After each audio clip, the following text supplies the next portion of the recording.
Everybody, good morning. Boker Tov. Adar Aleph, we're learning, sponsored by the Eagles, Leilu Nishmas Tzivia Brachas Bas Elia, anonymously in honor of the coming of Mashiach, by Linda and Serge Merkin, in honor of their son Yaakov Akiva, completing the Nach Yomi, and where's Serge? Is he here? I just saw him a second ago. He's here, right? And it said here for the protection of their son Hillel Tzvi Yehuda. Oh, good. Okay, he was recently completed his Miluim duty for now, and all the Chayalim. Okay, so that's good. The week is sponsored by my parents.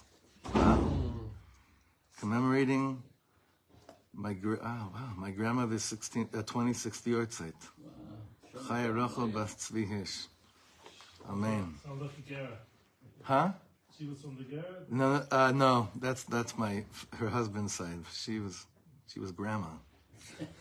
She was grandma. Chaya Rachel Bas Tzvi Hirsch. 26 years. Yeah, 26 years. Wow, okay. And by Shlomit Kofler Weinreb, Leilu Nishmas Chaya Brayna Bas Mordechai David, on her 10th yahrzeit. And by Sonia Green, Leilu Nishmas her Abba, on his 10th yahrzeit, Yona Wolf Ben Nassan. Okay. I'm going to do something a little bit different today, because I wanted to, instead of just moving forward, I wanted to make sure that a certain nekuda of what we learned till now is really getting inside. Really, really getting inside. What we've seen so far, bless you, God bless you.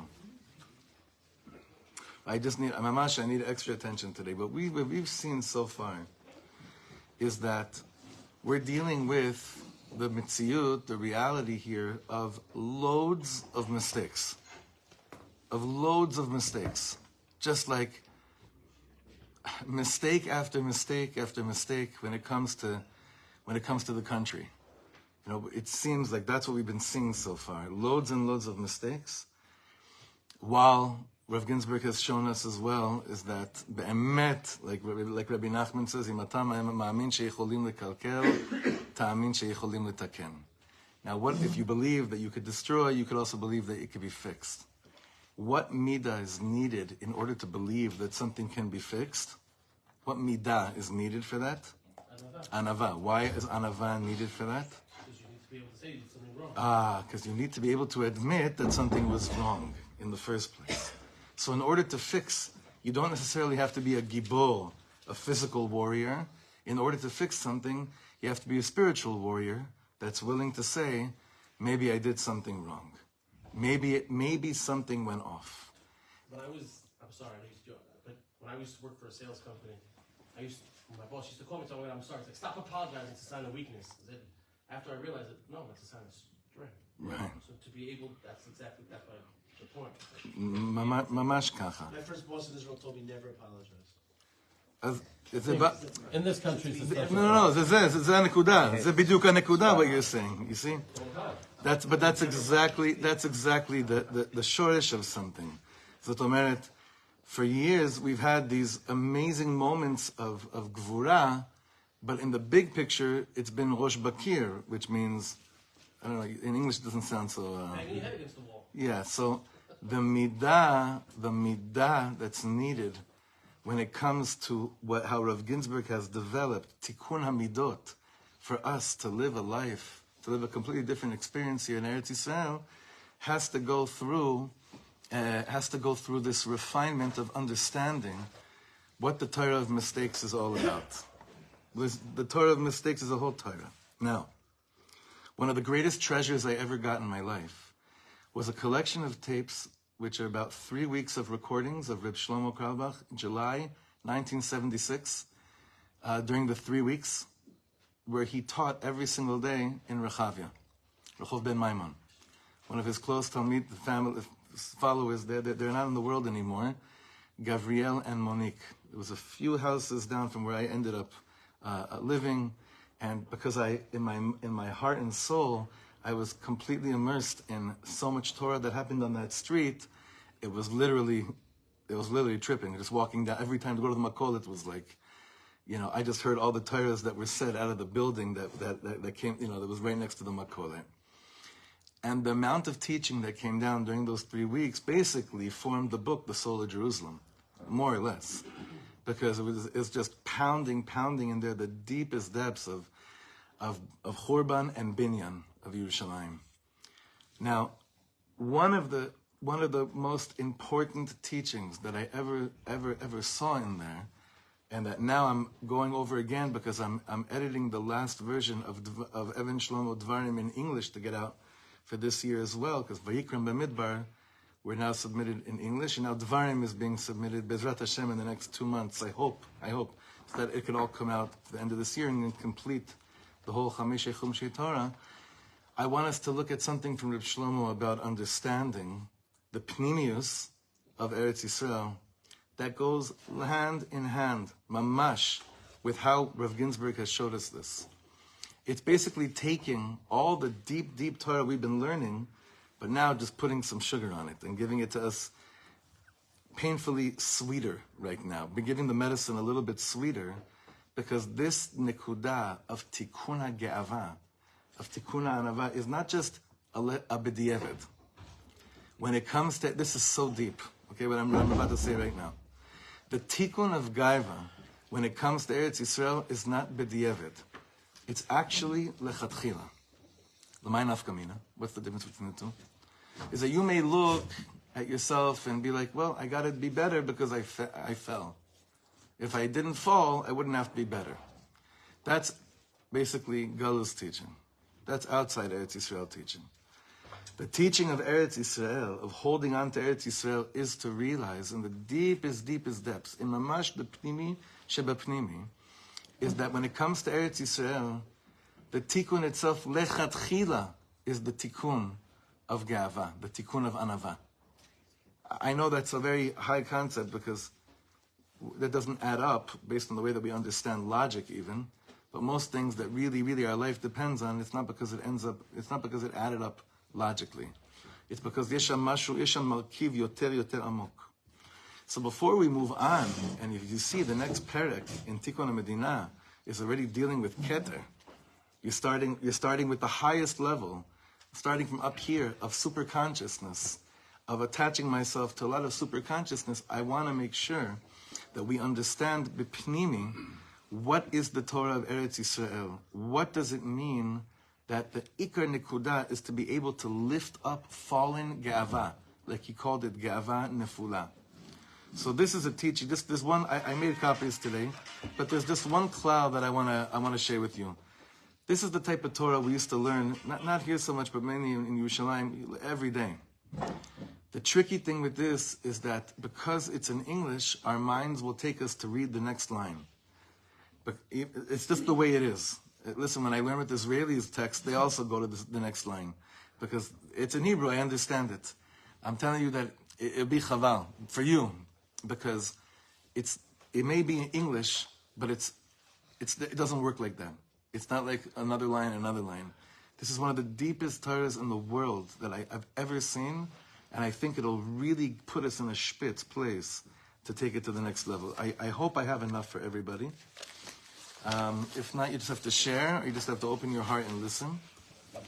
And I'm gonna run through it a little bit because it's not that you'll see there's a certain rhythm, there's a certain flow to it. But again, this is him teaching in July of 1976 in Yerushalayim, in Rechavia. You good? Yeah, no, I started looking at it already. You see, I know, it's amazing. It's amazing. It's just because it's just the way we're programmed. It's okay. We'll get there. And this is called basically the Torah of mistakes. Now, on this concept of Torah of mistakes, there's another 25 pages of Torah just on this. And it's all based on the Ishbitzer. It's all based on the Mashivah. Maybe one section of it at a different time. It could be, because the title comes up all the time. So he says like this. After a person makes a mistake, and they come and ask what their tikkun is, what do you say? Now, first of all, you have to realize it's not the end of the world. You made a mistake. Like that's the first thing you have to acknowledge.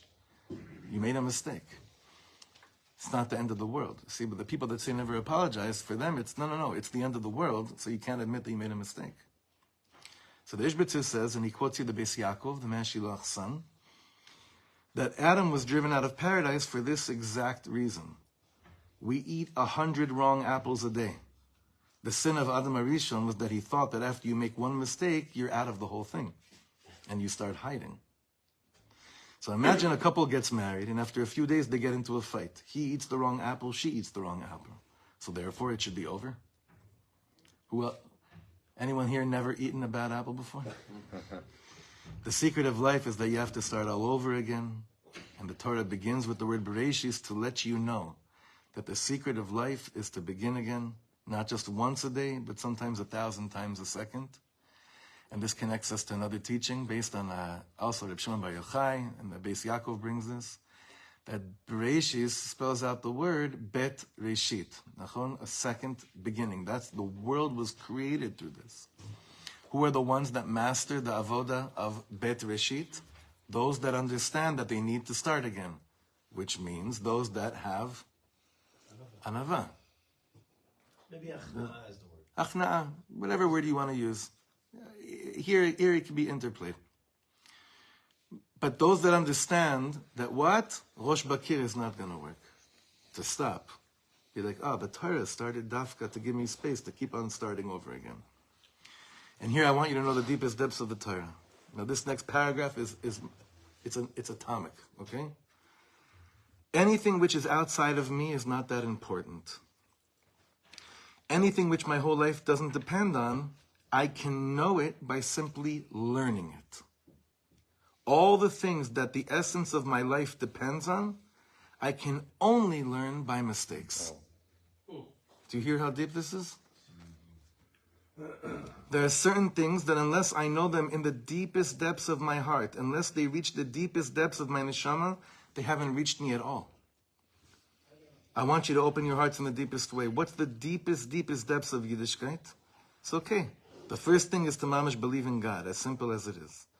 And the second thing is the Holy Land, Eretz Yisrael. What were the two greatest mistakes we made in the 40 years in the desert? One is the Shabbos, the golden calf, where we didn't know what God is all about. That was one thing. The first thing my life depends on, right? The second thing was the sin of the spies, where we didn't know what Eretz Yisrael was all about. You see, whenever they speak about the two monumental sins that were the begam of Dor HaMidbar, it's always these two things. The God aspect that came out as Egel HaZahav, and the Eretz Yisrael aspect that came out as Chet HaMeraglim.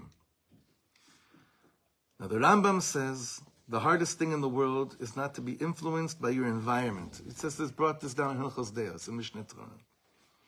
What was so special about Avram Avinu? A lot of people before him also believed in God. But the special thing about Avram Avinu is that he drove himself away from his environment. Lech lecha me'artzecha. Other people that believed in God didn't have to go through a lech lecha me'artzecha. Avram Avinu's Inyan wasn't that he was the first one to believe in God. Others believed in God. But that he didn't allow his environment to dictate to him, Shma achi, ze ata, lo yazoncha. You can go on. He divided his environment. Avram Avinu is on one side and the whole world is on the other side. Like the Midrash explains us, why he's called Avram Ha'ivri, right? Me'ever. He's on one side and the whole world is Me'ever, on the other side. Now let me ask you. Do you think that when he broke away from the world, he hated the world and had nothing to do with them? What do you guys think? Like, what does the kid in you that went to yeshiva think? The only thing I know about Avram Avinu is that he smashed his father's psalim. So if I had to get an imagery of little Avram Avinu, it'd be someone that hated the world because he knew that in order to be him, he had to get away from everyone because they all stunk. There was no one in the world who loved the world as much as Avram Avinu did. He loved the whole world, but they were not his teachers. We act the other way around. We hate the world, but every shmendrik becomes my Rebbe. I don't want to get too much into that sentence, and I might take it out of the final version because it may not be. There are a lot of things that are edited here. Obviously, this may not be that understood. Why do you say that? It's like, Anthony Blinken, really, tell me what you think. Like, every silly nonsense becomes, it makes sense what he's saying. Well, because I don't think that we hate the world. Right. But every shmendrik does become a Rebbe, yes, but I don't think we really hate the world. Right now, I think we all have an impulse every now and then. Anyway, what is it? What is it to be in exile? To be in exile means I don't have the strength to break away from my environment. Okay, so this comes very much so. People say like this a lot about the tarbut of Memshelet Yisrael Le'orech HaDorot.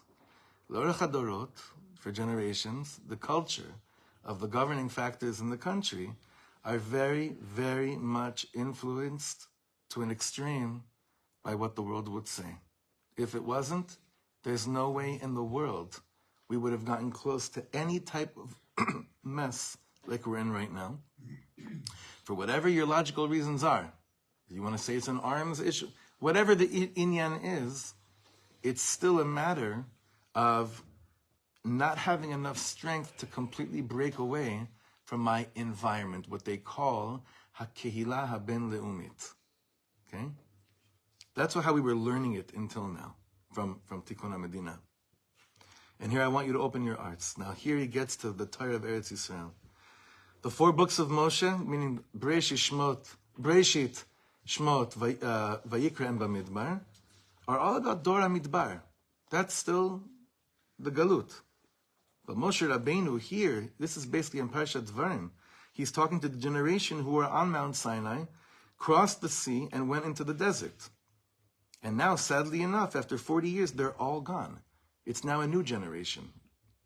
That's why a lot of Mefarshim have a hard time understanding. HaKadosh Baruch Hu, Moshe Rabbeinu, who are you talking to when you're giving rebuke in the beginning of Dvarim? Like you're mentioning all these places that they sinned. Like someone should have, if they didn't have Kohen from Moshe Rabbeinu, they would have been like, Brother Mo, that wasn't us. That wasn't us. So there's a lot of Torahs on that. But here he's saying, now it's a new door. Now there's a new generation. Here comes Mishnah Torah. And Moshe Rabbeinu was talking to the generation that's going into the Holy Land. And what is he telling them? He's telling them the whole story of what happened to their parents for the past 40 years in the desert. And he is telling them all the mistakes their forefathers made. Now imagine, I take a Jew and I really want to make them proud of their forefathers. Do you know what your Zayda did? Don't ask. Gewalt. When he was in New York, the things he did. Then he came to Chicago, Gewalt, what he did there. You want to hear more? Then he came to Miami. Strange. Moshe Rabbeinu wants them to be Yidden, to keep the Torah. Moshe Rabbeinu wants them to take over where Dor HaMidbar left off. Is this all he has to tell them? Like, what is he doing to them? Now, this next mashal, it's a mashal I've mentioned on Tisha B'Av in the past. I've probably mentioned it in Parshas Dvarim at a certain point. This mashal cannot be more exact for the Torah of us, of what we're doing in these shiurim, of the fixing of the Medina. Listen what he says. Imagine I'm on the subway in New York. Next to me is the absolute most beautiful girl in the world, and I'm instantly in love. What's your name? Now this is the name he always uses in love stories. I don't know why. Sprinzele. Okay? Sprinzele from Borough Park. In a few seconds, we're getting to her stop. Sprinze, you're so beautiful. What's your phone number? I have nowhere to write it down, but she tells me the number and I try to remember it. 435-6688. I'm asking for a pen and paper to write it down. I was so overjoyed, but in the meantime, I already forgot the exact number. Now the other side. I met this girl Sprinzele on the subway. I got her name, her number, and wrote it down on a piece of paper. That night I call her up, and next Sunday I meet her parents. 4 weeks later we get married, and then we start having children. It's sweet. Does it turn you on? It's a nice story, but does it bring tears to your eyes? Not so much. Now back to the other side. Basically, the second story is not our story here in Eretz Yisrael. The first story is Mamish our story. Back to the other side, the first story. I remember the first 3 digits, but not the next 4. And I want you to open your hearts. I'm dialing for 2,000 years every combination of numbers in the world. And one day, I can't believe it myself. Suddenly, Sprinze answered the number I dialed. I can't believe it. Now, let me ask you something.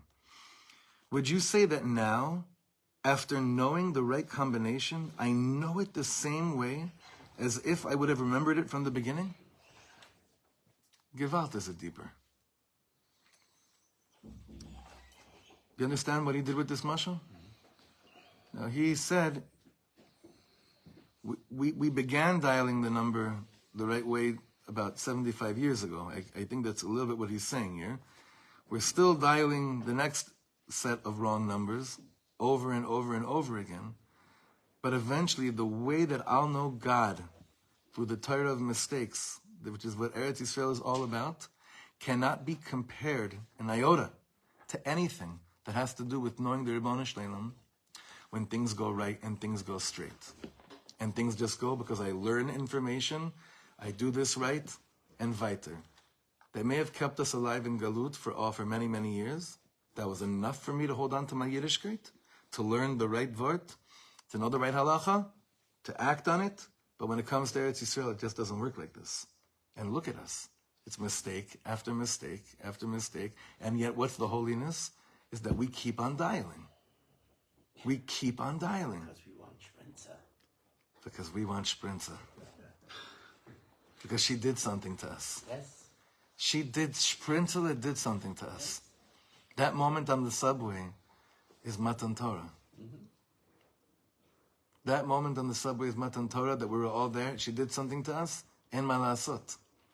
And I'm dialing her number and I won't stop. Now, do you know how God gives countries to every nation? He gives country to every nation on the level. On which level? They meet their soulmate in the subway, they write down the number, and Mazel Tov. Germans getting Germany. The Chinese getting China. The Dutch getting Holland. It's all beautiful. But do you know the way God gives us our country? We're dialing the wrong number for 2,000 years.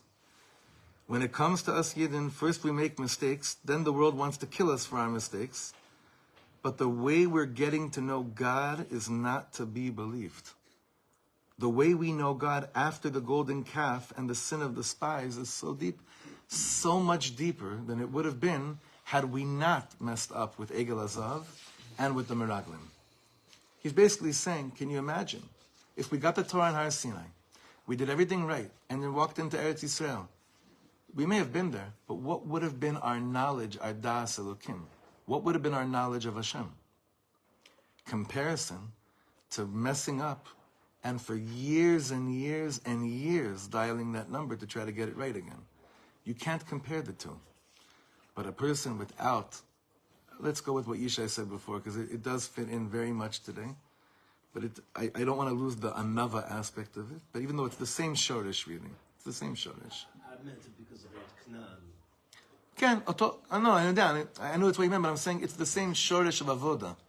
Like to be able to be machnia yourself, you need to be a Baal Anava. So look how he develops this. And here I want you to open your hearts in the deepest way. The Mea Shiloach says that Moshe Rabbeinu is telling the Dor Bahei Haaretz, do you know what kind of mistakes your parents made? Do you know how long they dialed the wrong number? 40 years they dialed the wrong number. But notice something awesome. Do you think they ever stopped dialing? For 40 years, whenever they got to a certain place, they dialed the wrong number. Moshe Rabbeinu is not just saying that they made mistakes in Chicago, Dallas, and New York. He's telling them that they kept on dialing, and that's the deepest Torah of the beginning of Sefer Dvarim. That's what he's trying to give over to their children. Because the Torah of Eretz Yisrael is, if you think that by making a mistake, it's all over, you're not merchandise for Eretz Yisrael. Pashut me'od. You're not merchandise for the Holy Land. The Mea Shiloach says only people who stood on Mount Sinai could have had the strength to keep on dialing. This Dor HaMidbar who crossed the Red Sea, who were so holy and so deep, only they could have had the guts to make so many mistakes. We would have given up. But can you imagine how much this person loves Sprintzler and he's dialing for 2,000 years? It's not normal. Now Moshe Rabbeinu says to the Yid, and I want you to know, it took 40 years to go to Israel because you have to make so many mistakes until you hear that God really forgives you. And now he goes one step deeper. The Torah which you can learn without mistakes is given to you on Mount Sinai. Now I already hear everyone about to change the paper, so that raises a simon that. Stick with these two sentences, trust me. The Torah which you can learn without mistakes is given to you on Har Sinai. What does that mean? You got it right away, you remember it, and it's there for you. What is that Torah? It's the remembering the number of the first story. So that means basically, what is that teaching? I don't, huh? Halacha? No. No, it's not that. It's Mashur Acher. Yeah, Ali? It's the Torah of instruction. It's not the Torah of experience. It's the Torah, it's not the Torah of experience. Is that what you meant, Yes. Eli? Yeah. That's what you meant. It's not the Torah of experience. It's the Torah of instruction. To fulfill the Torah of instruction, where could I do that without any problem? Anywhere but Eretz Yisrael. I could do that anywhere but in Eretz Yisrael, because I could do that in Eretz Yisrael and it won't mean anything to me. Now, where was that Torah given to me? Outside of Eretz Yisrael. That is where that Torah was given to me. That side of the Torah, that aspect of the Torah was given to me in Chutz La'aretz. What does it mean when we say we have a Galus mentality when it comes to the Olam HaTorah in Eretz Yisrael? What does that mean? It means that Chavaya is a luxury. That's what it means. That the experiential side of learning, of Yiddishkeit, it's a luxury. That's a Galus Dika mindset. We don't understand that you won't last in Eretz Yisrael if that's your approach. That's the Torah of Mount Sinai. It's the instructions that get you to the headquarters of Chavaya, of experience. The Torah of mistakes, he calls it. The Torah of mistakes is given to you in Yerushalayim. This is Eretz Yisrael, Nikna Be'Yisur, essentially. It's also that, and it's also, I was thinking about another line from the Gemara. I mean, when do you really hold on to the Torah for dear life? En Adam oimed al divrei Torah, eleim ken nechshal bahem. That's not the Torah of Golus, that's the Torah of Eretz Yisrael. Like, when do we start having, in the Torah itself, when do we start having problems and mistakes? Only when we start going towards Eretz Yisrael do we start to have all the problems. Because Reb Shlomo said, the closer you are to where you're supposed to be, the more mistakes you're going to be making. So Baruch Hashem, we must be really, really close. Really, really, really close. But the Torah of mistakes is given to you in Yerushalayim. Right. Mount Sinai is the mountain. Mount Sinai is the mountain where you're learning the Torah, which you have to learn straight. But do you know what kind of a Rebbe Moshe Rabbeinu is? Moshe Rabbeinu does not let us make mistakes by ourselves. In school, the Rebbe is there to teach you how to do the right thing. But when you make a mistake, you're on your own. Not by Moshe Rabbeinu. Moshe Rabbeinu, so to speak, makes a mistake with you. By the golden calf, Moshe Rabbeinu says, Ribono Shel Olam, this is a typo. If you wipe them out, wipe me out too. Moshe Rabbeinu goes with them the whole time. You know, there's another opinion, I saw this wild opinion, that says that Moshe Rabbeinu saw that this door was not going to be forgiven, right? So what does he end up doing? He wants to fulfill his mechenina. How does he fulfill? When does he fulfill his mechenina? In Chukas, when he hits the rock. You understand? It's basically I'm sorry? He does it b'dafka? It's one shita that I saw that he dafka did it b'dafka because he said a real emes dika leader has to be one with his words. So I saw that, you know, these Yidden are not exactly forgiven because they're not going into Eretz Yisrael, right? So I have to go and mamish mekayim my word, because I know that if I do this, I'll be one with my words mechenina. It's crazy, like atomic, like what a nutty Torah that is, right? But Moshe Rabbeinu is with us when he says, "I'm with you." Over here, it means after Egel Azav, he's with us the whole way. He's like the Torah of mistakes. HaKadosh Baruch Hu, did you think they could learn the pnimius of who you are any other way? So they're going to do a mistake and then you're going to wipe them out? But isn't that the only way to really get to know you? Isn't that the only way to really get to know who you are? So Moshe Rabbeinu says, yes. Now, where did he learn? I want to say something crazy. Where did Moshe Rabbeinu learn the Azuz de Kedusha to answer back like that to Hashem, saying Mechenina? Where do you think he learned that from? It's got to be rooted in the world somewhere. Where do you think he saw this? Can anyone? Adam and Chava. Where? The whole system here is like they had to fall and sin in order to like make it back to Gan Eden. It's like, but this whole Which creation words story- of Adam are we speaking about? Because you're right, but I want to medayek. What words of Adam Arishon? Blamed. So this is a gewalt. The world says he blamed Chava. And all cynical and sarcastic jokes about couples therapy is all based on this misconception that Adam blamed Chava. Chassidus says something wild. Hashem says to Adam Arishon, we learned this once. Yeah, this is very deep. Hashem says to Adam Arishon, how could you have eaten from the tree of knowledge? The world says, there the blame game begins, right? She's my other half. How can I do it without her? How could I let her fall alone? It can't be that you put me in the world so that when I see my loved one fall so low, you just want me to feel good about myself and stay up here looking, feeling all holy and pure.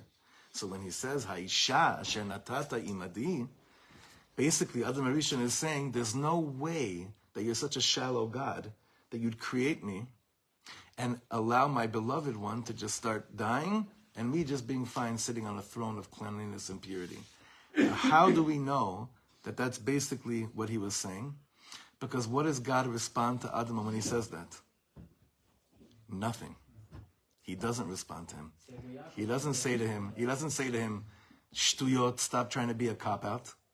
There's this shtika kehoda happening already in Parshat Bereshit, where it's basically, Hashem's basically winking to him saying, you chap what humanity is really all about. So then why the punishment? Mashu acher. There's a punishment, but he doesn't kill them. We just said the punishment is lechatchila. The whole system Torah is of a mistakes. mistake in order that we really grow to learn. So it's not a punishment, it's a consequence. Reb Shlomo says that when Hashem tells Chava be'etzev tildi banim, it wasn't a punishment. It was a description of a reality of a person that thinks that when you make mistakes, you're a bad person and you're off. And if that's what you're going to give over to your children, it's going to be a sad experience of parenthood. Be'etzev tildi banim. You see how deep that is? Yeah. He's basically saying it wasn't a punishment. It was a te'ur metziut. It was describing a reality of that type of consciousness. If your consciousness is that there's no such thing as the Torah of mistakes, there's the Torah of Torah, and there's no Torah of mistakes, then good luck raising children. Be'etzev teldi banim. The whole experience for you will be a painful one, because to give over this Torah, this deepest depths of what he's saying over here, is to understand En adam omed al divrei Torah, ela im ken nechshal bahem. It's such a backwards, it's such a... When does he say that to him? At the end of the Torah. But we have to wait till there, till we see that Hashem is masking to his day. Yeah, Eli.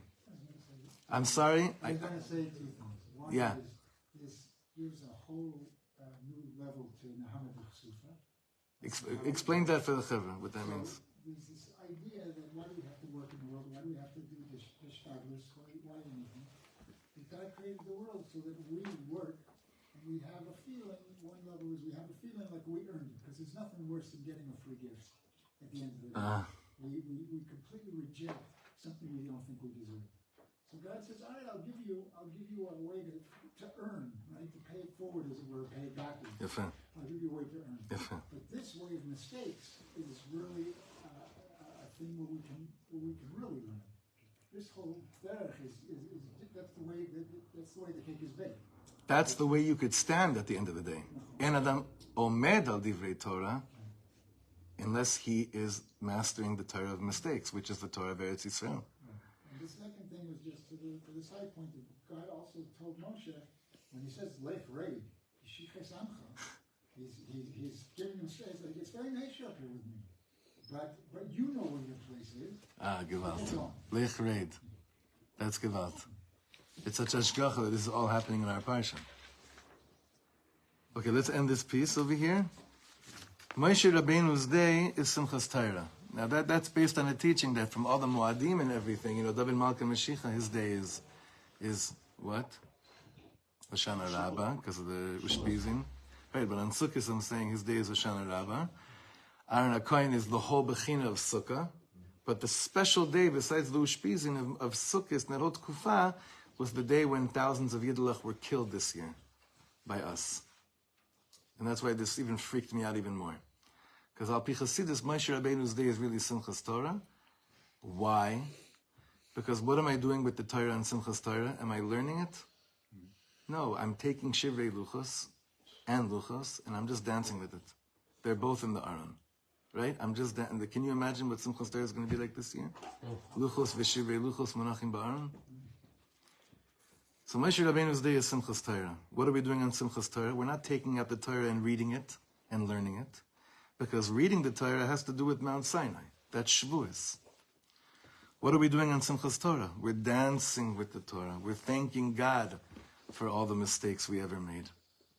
On Yom Kippur, I'm asking God for forgiveness. It's very beautiful, but it's not the highest in the world. The highest day in the world is Simchas Torah, when I dance with all of my mistakes. You know why? Because only after I finish the whole tshuva process do I realize that had I not done all my mistakes, nothing would have led me to feel so close through this process called Elul Rosh Hashanah and Yom Kippur. So would I have ever given up on any mistake that I ever did? No, because every mistake becomes my Rebbe. You can't say this lechatchila, but you have to live it ke'ilu lechatchila, because it's impossible for to.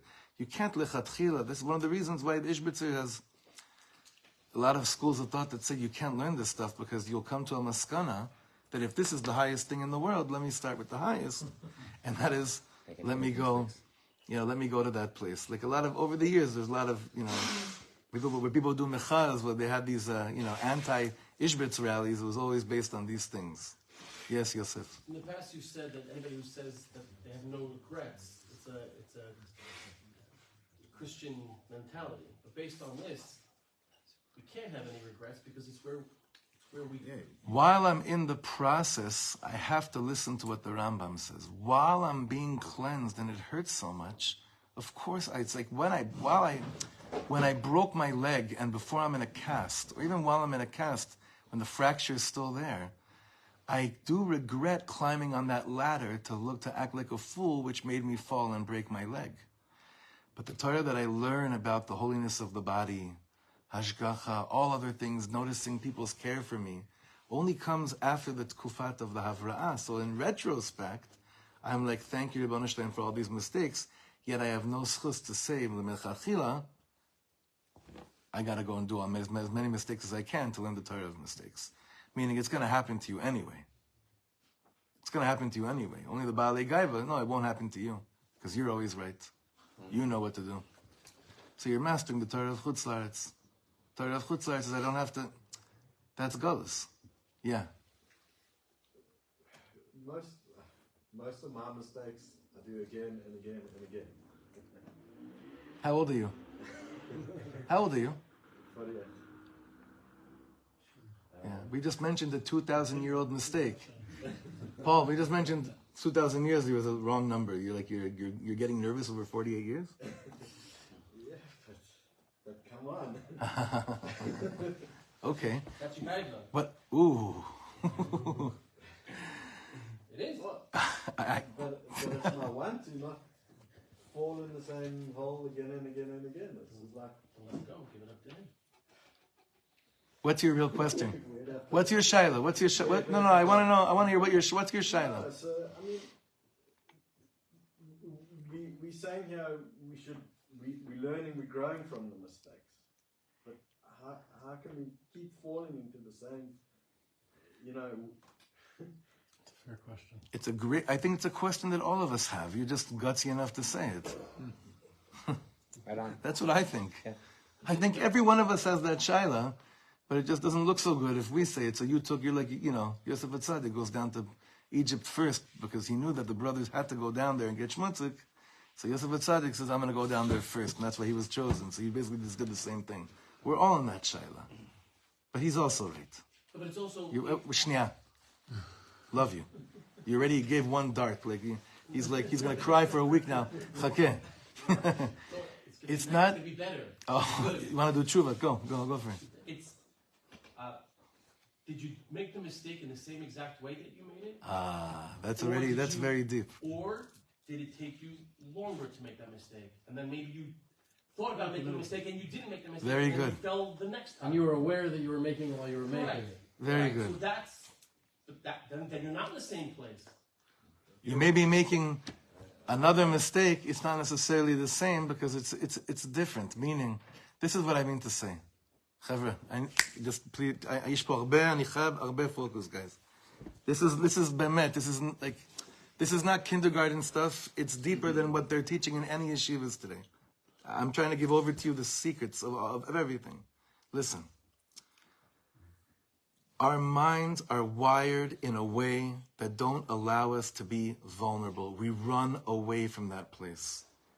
Being vulnerable, seeing how we fall, acknowledging it, all alludes to a place of whatever the voice of our youth is, whatever Western mentality was, whatever it is, all the stuff that has nothing to do of Torah's Eretz Yisrael and the Torah of the real emes, the Torah of Mashiach. Nothing. We still haven't learned to accept the notion that of what Yosef just said, because that's one of the deepest Torahs in the world. That what? If I could look back at myself and notice that I may be falling again in something I thought I was done with, but the manner in which I did, what I learned about myself, what I learned about God, what I learned about other people, maybe it didn't prevent me from stopping the actual fail. But Gewalt, in the world of Ein Adam Omed Al Divrei Torah Elam Ken Nechshal Ben, you're the greatest tzaddik Talmid Chacham that ever was. Ever. I don't think there's one person in here that can say they don't continue to fall in similar things that they've been falling in for a long time. And that's what makes me proud to learn with such chevra. I don't think there's anyone here that says that. The 2,000 members are different every time. Bidiyuk. That's what Yosef was saying. That's exactly what he's saying. And that means emuna, and this is why this connects perfectly to the next chapter in Rav Ginsburg, because Keter, the super consciousness of my tikkun amidot, begins with the notion of believing that eventually I will dial the right number. And I have to pull time from the future when eventually I know I'll dial the right number. Equals, what does that equal? Yemot HaMashiach. And I know that my knowledge of God and my knowledge of myself and of every word of Torah will be so infinitely deep. Eventually I'll dial the right number. That's what Rav Ginsburg is going to tell us, that where the superconscious begins to work inside deeper is Emunah B'Viat HaMashiach in a new way. In a new way. So therefore, I would love to give you a recipe how to tell you to stop falling in the same thing that you usually fall in, right? But you know what? The Torah already gave you that with the Torah Shebichsav. And I could tell you, listen, if you didn't master that, you're just doomed. Torah tells you how, do this, don't do that. Apparently, it's not enough for what we need today. What we need today is to learn from the Torah of mistakes, is to look at ourselves, to observe ourselves, to have rachmanis on ourselves, not to allow us to fall more. Chas v'shalom. There's no lechatchila heter to fall so I could become a deep ishbitzer chassid. It doesn't work like that. As pretty and as enticing as it sounds. It's not how it works.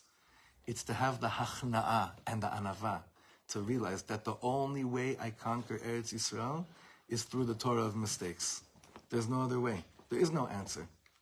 There pashut isn't. Yeah. So then, I guess with this Torah of mistakes being so individualized and subjective, doesn't it make a big problem with trying to learn from the mistakes of others? Like at a certain point when the inspiring Baal Tshuva story is being spoken over, it doesn't land on anyone because no one else had that particular nisayon. So why bother trying to communicate those mistakes? Meaning, why is Moshe Rabbeinu telling them the mistakes of the parents? Well, I mean, that is almost a little closer because they're the children and right. sort of around for it. Right. But if you're just hearing someone on the other side of the world an inspiring story, how much does it really change you unless you live through the same thing? Not as much. You're right. Not as much.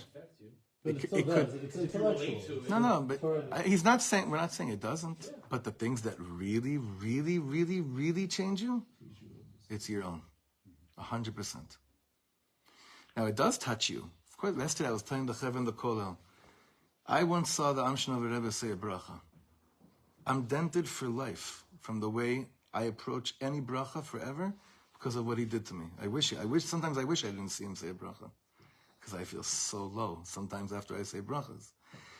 But eventually, what will get me to mamish say a bracha for real one day? It's not the Amshna Rebbe saying a bracha. It's my crying over my wanting to say my bracha. So it does affect me, but it's not the thing that's the Torah of mistakes is your own. It's your own Torah. It's your personal Gilui Elokut, godly revelation. And this is a big machson. This thing's a big machson. You know who are willing to, you see by children, they're willing to just they hurt each other, they say I'm sorry, and then they move on. And they really don't hold on to things. Most of the time.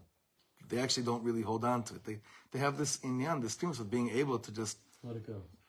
Yeah, the Torah of mistakes. It's it's just the way it is. Ma? A lot of times kids have a hard time.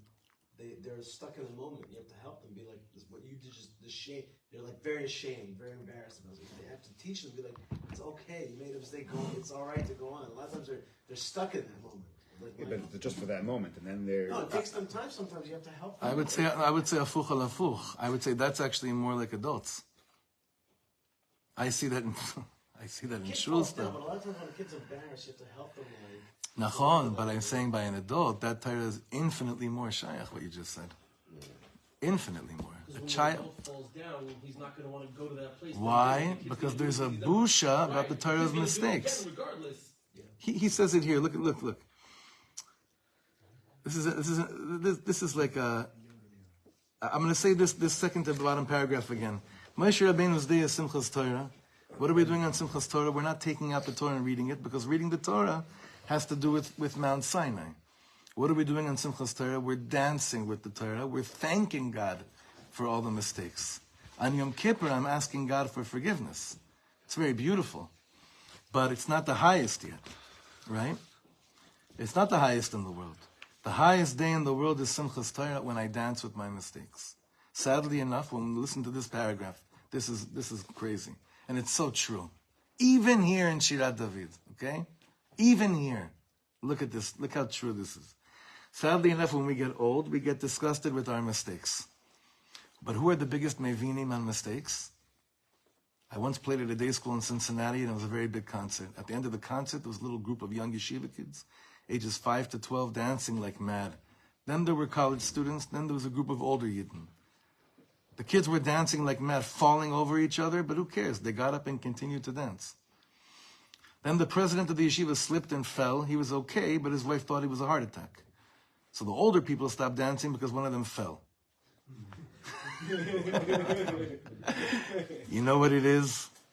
The older you get, the less guts you have to make mistakes. Because of gaiva. You know what an old person is? Someone who refuses to learn by mistake. I should know by now. So if I'm acting in a certain way, by now, it must be the proper way. Huh? Bidyuk. Children only learn by mistake. How do you teach a child how to walk? They fall and then they get up. How do you teach a child anything? They know the truth. They only learn by mistakes. Now listen to this mind-blowing medrash. Adam and Chava made one mistake and thought the whole thing was over. Why so? Because the medrash says that Adam and Chava were 20 years old when they were created. They didn't know how to learn by mistake. That's crazy. That's crazy. That's mind-bogglingly crazy. Is that their metzius in this world was like this one thing of jumping over this most crucial time in life where you master the art, hopefully, of the deepest way of real Torah entering into you. They're born into the world after that. And that's why you and I are so messed up. Why are we all so messed up? Because here we are, thousands of years later, trying to do a tikkun for something that seems that it's impossible. What are we trying to always do? What do we say? What's our avodah in this world? Tikkun eitz hadas, right? Eitz hachaim. But the way that they messed up was because they were born into a metzius that was already ki'ilu after. What's the hashlama? What's the hashlama of this? Eretz Yisrael. Eretz Yisrael, the tikkun of us being in Eretz Yisrael. I know this is crazy, wild, deep stuff, but I hope you're with me. I hope I'm with me. I hope I'm with you. If not, the whole thing's none of this is worth it. Yeah.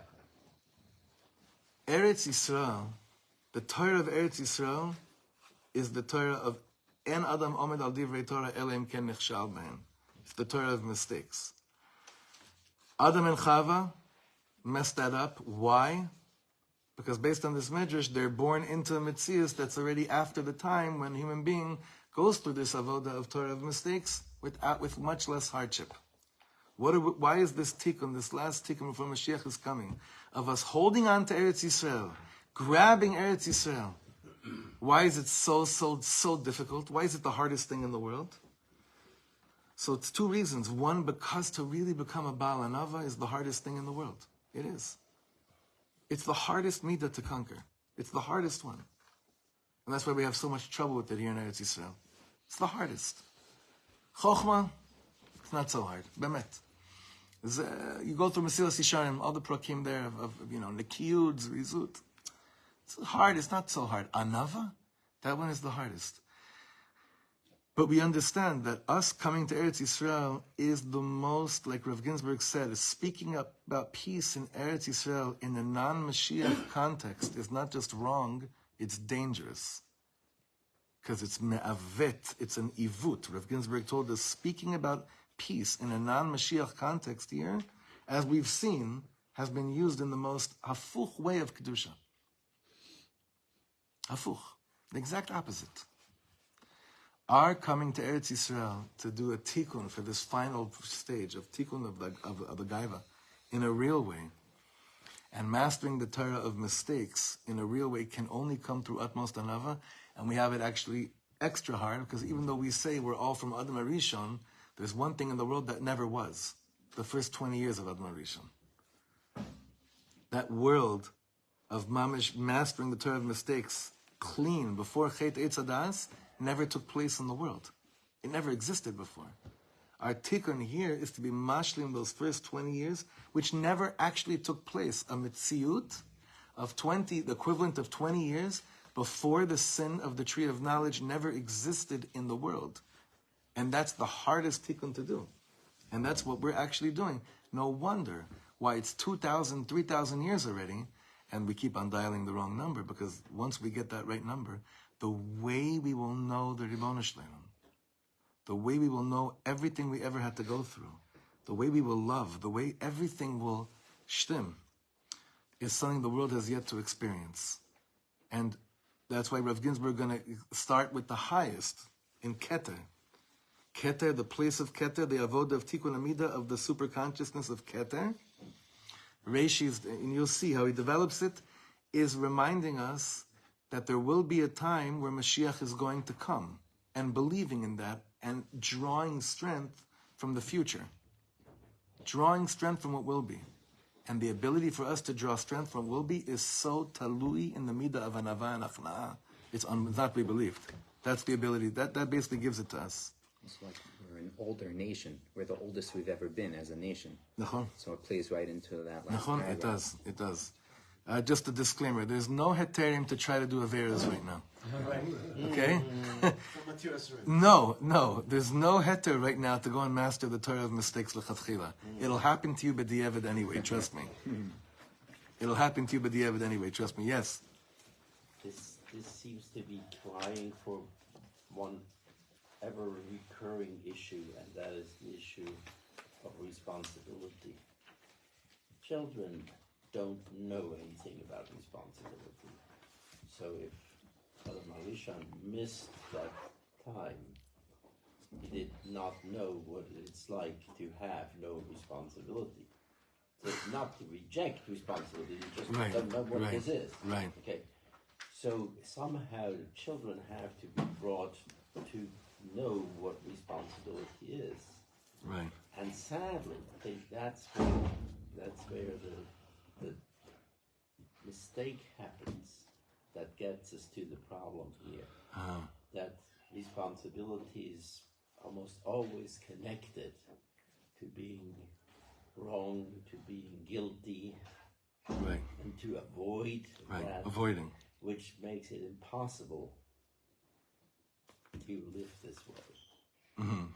Because then all we can do is want to avoid it. Exactly. So we do not Exactly. want to live No. mistakes. No, that's what I'm saying. It'll happen to you anyway. Meaning, but lechatchila would be to live like that, and that's impossible. 100%. That's it. So when we're used to thinking automatically that if a mistake happens, if I make a mistake or somebody else makes a mistake, it is inherently bad. Right. And so we don't want to deal with that. Right. The best we can do is reject it. Right. Yeah. So that is the struggle, and it started because I thought when you talked about Adam and Chava, about they didn't want to take responsibility. Yeah, that is true. Adam said, no, she did it. And she said, no, it was the Nachat, no. So yes, great example of somebody not wanting to take responsibility. But here in this context, we can see what that means. Yeah. They made a mistake, and they could have looked at it the way it's explained. That Adam actually said, "This is my wife. Nachon. What do you want from me?" I think what he's saying over here is that Adam Arishon dialed one wrong number and never dialed again. Yeah. And since then, we've been in this world of Pirud. And the way we get back out of the world of Pirud to the world of oneness is by every wrong number that we dial. It may still be the wrong number, Paul, but I'm getting closer to the right number because I'm disqualifying. You're crossing it off. I'm crossing it off. Yep. Yeah. And then that word here about the Simchat Torah, we dance. Yeah. It shouldn't say we dance with the mistakes. It should say we dance with the mistakes. Right. Well, with the full. Right, not because of my mistake, with my mistakes. With them. In many ways, like Adam Arishon dialed the actual only right number. Because Adam was born, let's say when he was 20, he never had the childhood. And so he was almost like a robot. Right. And the only way for him to now join into that Torah of mistakes is by making the only mistake he can possibly have made. And so... That's so deep. Yeah. That's crazy. And so, like, it's all backwards. It's all backwards. It's all backwards. Well, we'll continue Wednesday, Be'ez Hashem.